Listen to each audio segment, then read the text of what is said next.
नमस्कार दोस्तों। चलिए आइए देखते हैं बैंक निफ्टी के वीडियो में हम लोग क्या कर सकते हैं अगले वीक के लिए या फिर मंडे के ट्रेड में। तो देखिए बैंक निफ्टी अगर आप देखेंगे तो 2-3 दिनों से काफ़ी गिर रहा है। गिरने का वजह कुछ भी हो सकता है, ग्लोबल इफ़ेक्ट हो सकता है, ग्लोबल मार्केट में जो सिनेरियो चल रहा है उसके वजह से। मे बी ये सिनेरियो कभी भी थम सकता है या कभी भी बढ़ सकता है। तो हम लोगों को वो नहीं सोचना है, हम लोगों को टेक्निकली एनालिसिस करके ही ट्रेड करना है। बैंक निफ्टी के वीडियो के साथ मैं आपको कुछ लॉन्ग टर्म ट्रेड दूंगा। लॉन्ग टर्म ट्रेड यानी होता है कि जो जिसमें आप इन्वेस्टमेंट कर सकते हैं। इन्वेस्टमेंट इन द सेंस जैसे हम लोग बैंक में इन्वेस्ट करके पैसा सेविंग अकाउंट्स में जैसे हम लोग मिलता है हम लोगों को 5 से 6%। देन हम लोग एफडी करते हैं, एफडी में हम लोगों को मिलता है अराउंड 8 से 9%।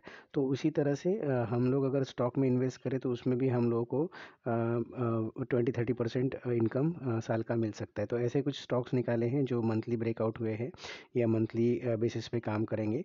तो आइए जानते हैं वो स्टॉक कैसे है, कौन से है। इसके अलावा मैं कुछ स्विंग या शॉर्ट टर्म डेली के लिए भी दूंगा, जैसा इंट्राडे ट्रेड है वो भी दूंगा। तो इसी वीडियो में ख़त्म करेंगे। वीडियो थोड़ा जल्दी जल्दी बनाएंगे ताकि हम लोगों को ज़्यादा टाइम ना लगे।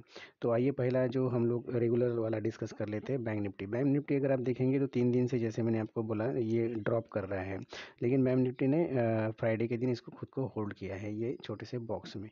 तो ये हो सकता है ये फ्लैग एंड पुल कर दे, जैसा यहाँ से आया था यहाँ पे फ्लैग बनाया और यहाँ पे ब्रेक कर दिया। तो इस तरह से भी हो सकता है। तो इस तरह से होगा तो हम लोगों को किस तरह से डील करना है, या तो फिर ये यहाँ से रिवर्सल भी ले सकता है। रिवर्सल किस तरह से हो सकता है तो ये भी देख लेते हैं। रिवर्सल हम लोगों का इस तरह से यहाँ से अगर देखेंगे तो ये रिवर्सल भी हो सकता है। बट ये जो रिवर्सल है ये कैसे होगा, ये जानने के लिए हम लोगों को क्या करना पड़ेगा, हम लोगों को ट्रेड करना पड़ेगा और ट्रेड में बना रहना पड़ेगा। क्योंकि क्या होता है कभी भी मार्केट ऊपर जाता है नीचे जाता है तो वो टाइम नहीं देता, मौका नहीं देता हम लोगों को कहाँ से करना है। तो इसीलिए मैं हमेशा बोलता हूँ कि मार्केट जब भी ट्रेड कर रहा है तो हम लोगों को सिर्फ हमारे नंबर्स पे ध्यान देना है। नंबर्स पे ध्यान देना है मतलब क्या करना है, जहाँ पे मैंने एंट्री लेवल बोला है वहाँ पे एंट्री कर लेनी है और अपना स्टॉप लॉस जो है उसको स्टॉप लॉस को एग्जैक्टली हम लोग को फॉलो करना है। नहीं तो ऐसा होता है कभी कभी कि छोटे से स्टॉप लॉस को देख के हम लोग को लगता है इतना तो मैं मैनेज कर सकता हूँ, और बाद में वो स्टॉप लॉस बड़ा हो जाता है और हमारा जो पैसा है वो ख़त्म हो जाता है। तो चलो स्टॉप लॉस को मैनेज करते हुए हम लोग पहला ट्रेड देखते हैं। देखिए बैंक निफ्टी हो सकता है गैप डाउन खुले, गैप डाउन के चांसेस ज़्यादा है इनकम पे। मैं हमेशा बताता हूँ कि गैप अप खुलेगा, लेकिन इस बार गैप डाउन के चांसेस ज़्यादा है। अगर गैप डाउन खुलता है तो किस तरह से ट्रेड करना है, गैप अप खुलता है तो किस तरह से ट्रेड करना है। देखिए इस पॉइंट के ऊपर मतलब 44,800 के ऊपर अगर ये गैप डाउन खुलता है तो हम लोगों को पुट लेना है। पुट कहाँ पे लेना है ये भी मैं बता देता हूँ। पुट कहीं पे भी, यहाँ पे खुले, यहाँ पे खुले, यहाँ पे खुले, कहीं पे भी नहीं लेना है। पुट कहीं पे भी खुलती है इस एरिया में, कहीं पे भी खुल के जब ये मार्केट 44,850 के पास पहुंच जाए, 44,850 के पास पहुंच जाए, तब हम लोग इसको पुट ट्राई करेंगे। एसएल जो रहेगा, एसएल जो रहेगा ये देखिए 50 यहाँ कहीं पे है, यहाँ कहीं पे 50 का टारगेट रहेगा। तो यहाँ पे हम लोग को 30 पॉइंट का एसएल डालना है। 30 पॉइंट का एसएल डाल के हमारा जो टारगेट रहेगा वो 44,667 का रहेगा, जिसका टोटल 198 पॉइंट्स मतलब ऑलमोस्ट ऑलमोस्ट जो है वो 200 पॉइंट्स का ट्रेड है, और एसएल जो है वो 300 का है। तो इस तरह से हम लोग पहला ट्रेड ट्राई करेंगे। सेकंड ट्रेड हम लोग कर सकते हैं गैप डाउन के केस में या फ्लैट के केस में। जहाँ कहीं पे भी गैप डाउन या फ्लैट खुले मार्केट तो हम लोगों को क्या करना है, हम लोगों को लेना है एक ट्रेड 44,614 के पास। 14 कहाँ है, 614 यहाँ कहीं पे। ये देखिए थोड़ा पेन को शुरू कर देता हूँ। 44,614 के पास यहाँ पे हम लोग इसको सेल करेंगे, मतलब पुट बाई करेंगे। फिर से ये सेकंड ट्रेड भी पुट का है, पुट बाई करेंगे। और यहाँ पे हमारा वाला जो टारगेट रहेगा, टारगेट रहेगा 100 पॉइंट्स का। 100 से लेके 120 पॉइंट्स आप इसमें ट्राई कर सकते हो आराम से। यहाँ पे टारगेट्स में ड्रॉ नहीं कर पाऊँगा क्योंकि आपको यहाँ पे दिखेगा भी नहीं पॉइंट्स के हिसाब से। यहाँ पे आप 120 पॉइंट्स का लेके टारगेट ख़त्म कर सकते हो। इसका जो एसएल रहेगा, एसएल मैं आपको बता देता हूँ। एसएल जो रहेगा वो रहेगा 44,640 का। थर्ड ट्रेड अगर हम लोग डिस्कस करेंगे तो थर्ड ट्रेड होगा फ्लैट के सिनेरियो में, या तो थोड़ा सा गैप अप खुल जाता है हमारे इस एसएल के पॉइंट के पास में, यहाँ पे गैप अप खुल जाता है या फिर फ्लैट खुलता है और ऊपर चलने लगता है। तो हम लोग क्या करेंगे, हम लोग ट्रेड जो लेंगे वो लेंगे 44,766 के पास। तो 766 यहाँ पे कहीं पे आता है, यहाँ पे हम लोग ट्रेड एंटर करेंगे। हमारा जो एसएल रहेगा वो रहेगा 20 पॉइंट्स का, सिर्फ 20 पॉइंट्स का एसएल लगाएंगे, ये स्ट्रिक्ट एसएल रहेगा। और टारगेट जो रहेगा वो 162 पॉइंट्स का रहेगा। 162 पॉइंट्स में हम लोग 44,766 पे एग्जिट कर लेंगे। ठीक है, तो ये हमारा हो गया तीसरा ट्रेड। जो मैंने दूसरा ट्रेड बताया था, जहाँ पे मैंने 120 या 125 पॉइंट का ट्रेड बोला था, ये शायद बहुत बड़ा भी ट्रेड हो सकता है, आपको 400 पॉइंट्स का भी टारगेट मिल सकता है इसमें। इसमें हम लोग को क्या करना है, अगर आपको मतलब बड़े क्वांटिटी में ट्रेड करते हो तो आपका क्वांटिटी जहाँ पे आपका एसएल कवर कर सके, ऐसी जगह पे हम लोग को एसएल जो है वो आगे शिफ्ट कर लेना है, और उसको मॉनिटर करके आप आगे भी लेके जा सकते हैं। देखो मैंने तीनों ट्रेड जो दिए, तीनों पुट के ट्रेड है। रीज़न यही है कि मार्केट गिर रहा है और अभी भी गिर सकता है, हो सकता है वो रिवर्स भी ले ले, लेकिन रिवर्स के ट्रेड में मार्केट को सबसे पहले कहाँ पे आना पड़ेगा, मार्केट को इस लाइन पे क्रॉस करना पड़ेगा, मतलब 45,000 को आपको क्रॉस करना पड़ेगा। तो 45,000 को क्रॉस करने के लिए मार्केट को ऑलमोस्ट 400 पॉइंट ऊपर आना पड़ेगा। 400 पॉइंट ऊपर, ये या तो गैप अप खुल के ऊपर आए या तो फिर फ्लैट चल के ऊपर आए, तो ये एक दिन में पॉसिबल होता नहीं, तो इसीलिए मैंने आपको बाय का ट्रेड नहीं दिया। अगर किसी भी हालत में अगर आपको दिखे कि 45,000 के ऊपर सस्टेन करता हुआ मार्केट दिखे, तो आप एक ट्रेड बना सकते हो। आज नहीं होगा, मे बी मंडे को नहीं होगा, ट्यूसडे को होगा, तो ट्रेड ऐसे रहेगा कि 45,179 उसका टारगेट रहेगा। 45,000 के ऊपर 5 मिनट्स का कैंडल अगर क्लोज कर देता है तो। और एसएल जो रहेगा, एसएल रहेगा 44,970, मतलब 30 पॉइंट्स का एसएल रहेगा, 30 पॉइंट्स का एसएल रहेगा, और ये जो है वो 179 पॉइंट्स का टारगेट रहेगा। तो इस तरह से आप बाय का एक ट्रेड ले सकते हैं। अगर आपको बहुत ही रिस्की ट्रेड लेने की भी आदत है और आपको करना है, तो मैं आपको और एक ट्रेड सजेस्ट कर देता हूँ। वो रहेगा कि मार्केट जिस तरह भी, जिस समय भी आपको 44,866 के पास आए, 866 को क्रॉस करने लगे, तो हम लोग यहाँ पे क्या करेंगे, यहाँ पे हम लोग कॉल बाय कर लेंगे। ये रिस्की ट्रेड है, तो जिसको रिस्क लेने की आदत है वही ट्रेड करे। एसएल हिट होगा तो एग्जिट कर ले। एसएल जो रहेगा वो रहेगा 30 पॉइंट्स का, और टारगेट जो है वो 125 पॉइंट्स का। टारगेट का पॉइंट भी मैं बता देता हूँ, वो रहेगा 44,990 का। तो ये आपका टारगेट रहेगा, और ये 30 पॉइंट का एसएल रहेगा। तो इस तरह से आप इसमें भी कॉल में ट्राई कर सकते हैं। तो इस तरह से 5 ट्रेड्स जो है, ये शायद जो कॉल के ट्रेड है वो शायद कल एक्टिवेट हो ना हो, और ट्यूसडे को एक्टिवेट हो जाए, तो ट्यूसडे को भी आप सेम तरह से ट्रेड कर सकते हो। हालांकि हम लोग वीडियो बनाने का प्रयास करेंगे, और वीडियो बनाए तो उस दिन जो बेस्ट पॉसिबल होगा वो मैं आपको ट्रेड दूंगा। आइए चलते हैं दूसरा, जो हम लोग बात कर रहे थे कि इंट्राडे के ट्रेड में किस तरह से काम करें, या फिर हम लोग किस तरह से दूसरे मतलब जो स्विंग ट्रेड है उसमें भी काम कर सकते हैं। तो जो पहला ट्रेड है वो आता है आपका आईसीआईसीआई बैंक। आईसीआईसीआई बैंक का अगर मैं जिक्र करूँ तो आईसीआईसीआई बैंक बहुत बुरी तरीके से पिटा हुआ है पिछले 2-3 दिन में। और ये बुरी तरीके से पिटने के बाद ये ऐसे लेवल पे आया है जहाँ पे एक सपोर्ट है। सपोर्ट टूटने का जो पॉइंट है वो मैं आपको बता देता हूँ। सपोर्ट टूटने का जो पॉइंट है वो है 940.50, मतलब 945 के नीचे अगर ये जाएगा तो ये क्या करेगा, ये बड़ा ड्रॉप दे सकता है। तो हम लोगों को ये नहीं देखना है कि वो ड्रॉप देने वाला है, हम लोग क्या करना है, 945 के जितने नज़दीक मिले हम लोगों को, वहाँ पे हम लोगों को इसको बाय करना है।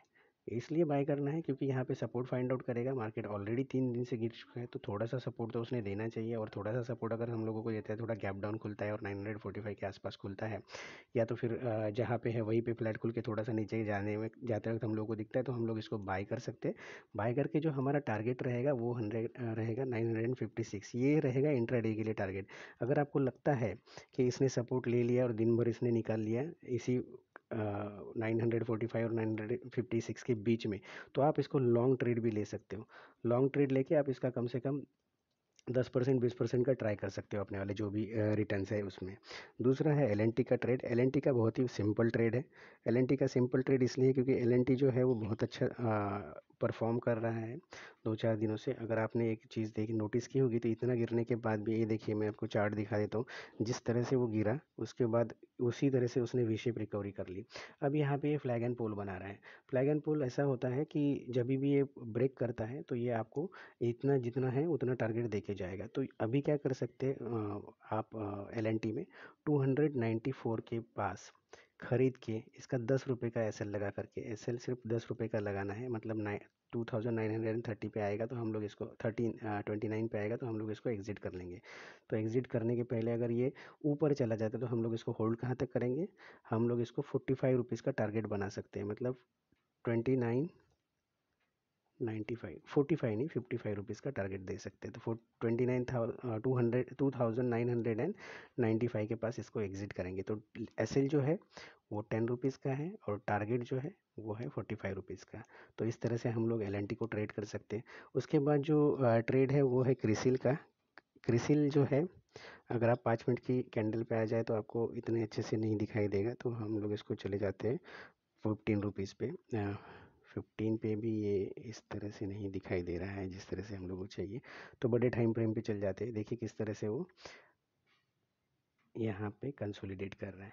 तो हम लोग अगर उसको नोटिस करेंगे तो आपको एक चीज़ दिखेगी कि ये जो ट्रेड है वो यही कहीं कंटिन्यूसली ट्रेड कर रहा है। तो ये भी हमारे एसएल के पास है।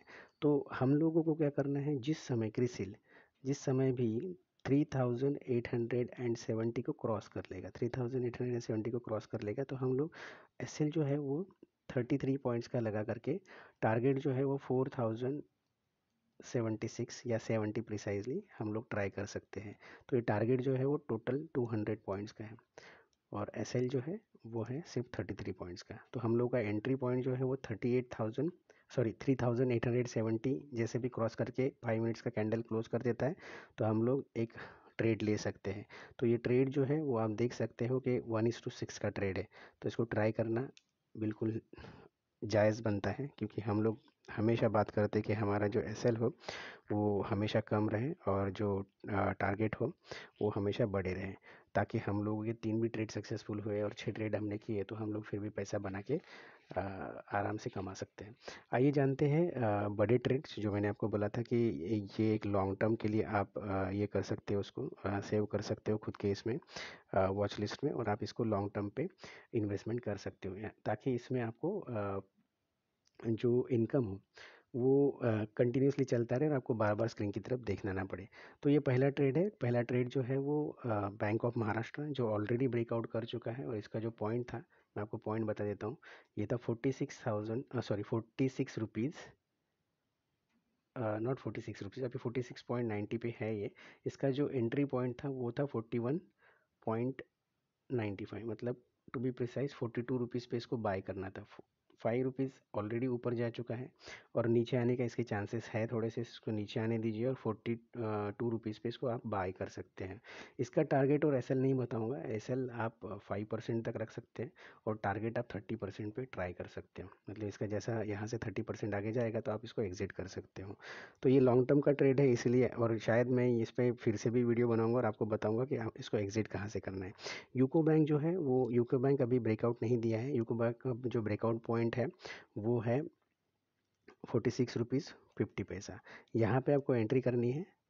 S L same 5% and target is almost 30% of your entry point. S L के 30% लेना है आपको टारगेट।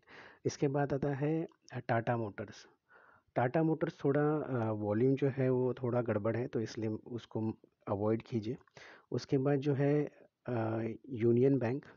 यूनियन बैंक का जो एंट्री है, यूनियन बैंक शायद मैंने चार्ट से निकाल दिया है, तो यूनियन बैंक का जो एंट्री है वो बता देता हूँ।